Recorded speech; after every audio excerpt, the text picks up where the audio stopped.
नागपूर जबलपूर राष्ट्रीय महामार्गावर वन्यजीवांसाठी धोक्याची घंटा.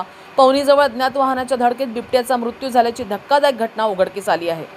नागपूर जबलपूर राष्ट्रीय महामार्ग क्रमांक 44 वर पवनी वनपरिक्षेत्र हद्दीत आज पहाटे 6 वाजताच्या सुमारास ही घटना घडली. रस्ता ओलांडत असताना एका अज्ञात वाहनानं नर बिबट्याला जोरदार धडक दिली. या अपघातात बिबट्याच्या डोक्याला गंभीर दुखापत होऊन मोठ्या प्रमाणात रक्तस्राव झाला आणि त्याचा घटनास्थळीच मृत्यू झाला. घटनेची माहिती मिळताच खुमारी येथील ओरिएंटल टोल प्लाझा कर्मचाऱ्यांनी वनविभागाला सतर्क केले.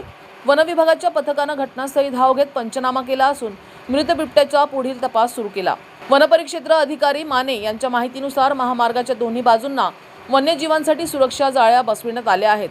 मात्र बिबट्या जाळी ओलांडून रस्त्यावर आला असावा असा प्राथमिक अंदाज व्यक्त करण्यात येत आहे. दरम्यान धडक देणाऱ्या अज्ञात वाहनाचा शोध सुरू असून वनविभाग आणि संबंधित यंत्रणा तपास करीत आहेत. वन्यजीवांच्या सुरक्षेसाठी उपाययोजना असतानाही अशा घटना घडत असल्यानं महामार्गावरील सुरक्षा व्यवस्थेवर प्रश्नचिन्ह निर्माण झाले आहे. न्यूज एक्सप्रेस करिता पंकज चौधरी, रामटेक, नागपूर.